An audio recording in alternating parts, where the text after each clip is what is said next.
Kesorotan selanjutnya, Saudara, mantan Sekretaris Kementerian BUMN Muhammad Said Didu mengungkap isi pertemuan dirinya dengan Presiden Prabowo Subianto di Kertanegara pada Jumat lalu. Ia menyatakan diskusi berjalan dinamis dan membahas banyak isu sensitif. Bersama dengan 4 tokoh lainnya, Said Didu menegaskan mereka sepakat agenda dan juga program pengembalian kedaulatan negara menjadi prioritas. Said bilang pertemuan juga membahas soal permasalahan oligarki dan juga kedaulatan negara, termasuk soal reformasi Polri, penegakan hukum, tata kelola BUMN hingga pemberantasan korupsi.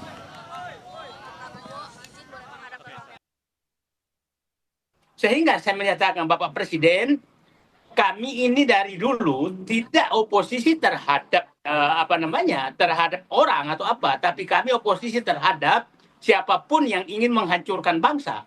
Dan kebetulan sepertinya bahwa program Bapak ini searah, bahwa Bapak juga ingin mengembalikan kedaulatan rakyat. Dan kami sudah sepakat, Pak, bukan sepakat, kami sudah memahami bahwa sumber kerusakan semua bangsa ini adalah karena oligarki sudah mengambil alih kedaulatan dan bekerja sama dengan pejabat pedagang kedaulatan.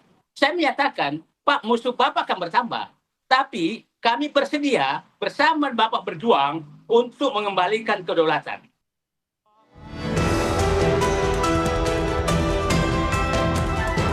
Tadi Pak disinggung soal Pak Prabowo bertemu tokoh oposisi, siapa aja sih Pak kalau boleh tahu? Saya nggak tahu namanya, lupa ya.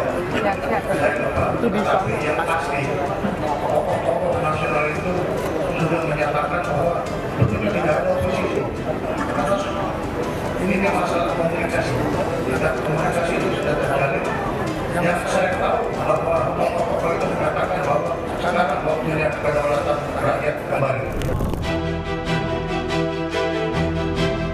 Jumat malam pekan lalu, Presiden Prabowo Subianto melakukan pertemuan tertutup dengan sejumlah tokoh masyarakat yang kerap kali dinilai memberikan kritikan terhadap pemerintah. Para tokoh yang hadir dalam pertemuan di Kertanegara selama 4 jam lebih, diantaranya mantan Barreskrim Polri Susno Duaji, peneliti utama BRIN Siti Zuhro, dan mantan Ketua KPK Abraham Samad.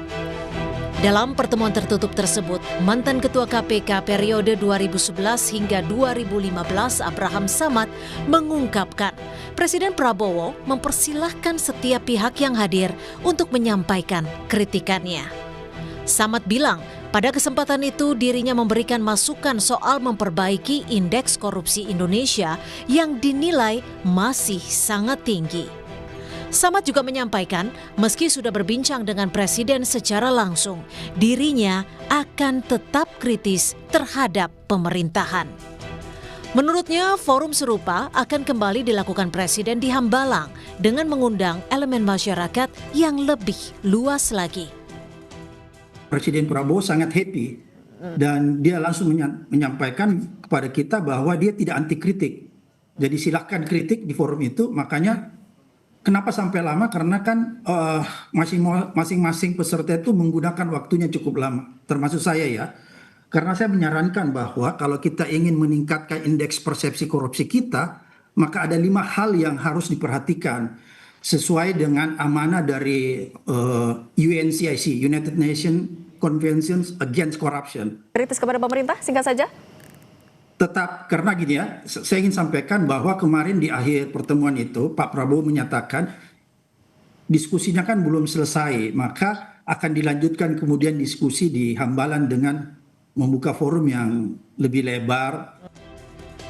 Kepala Staf Presiden M. Kodari menyatakan pertemuan tersebut dilakukan Presiden Prabowo untuk melakukan perbaikan, pembenahan, termasuk pemberantasan pelanggaran hingga menerima masukan dan saran dari setiap elemen masyarakat. Menunjukkan atau ingin mengkomunikasikan bahwa beliau sangat serius untuk melakukan perbaikan-perbaikan nasib bangsa dan negara, terutama dari segi pembenahan dan pemberantasan pelanggaran pada aspek sumber daya alam gitu. Dan yang ketiga tentunya ingin mendapatkan masukan dan saran di luar sambil silaturahmi dengan berbagai macam tokoh dan kelompok masyarakat dari berbagai macam kalangan.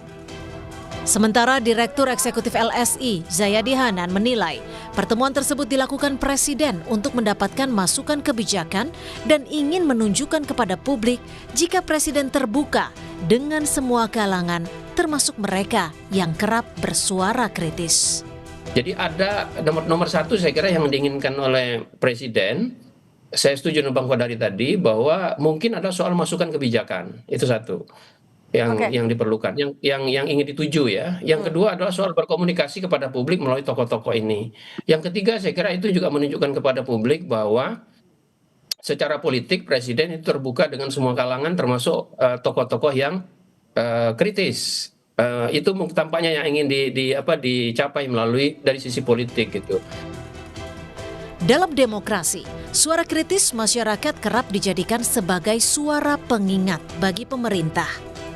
Meski dialog dengan Presiden telah terjadi, namun demokrasi tidak diukur dari siapa yang diundang masuk, melainkan sejauh mana suara kritis tetap lantang setelah pertemuan usai. Tim Liputan, Kompas TV.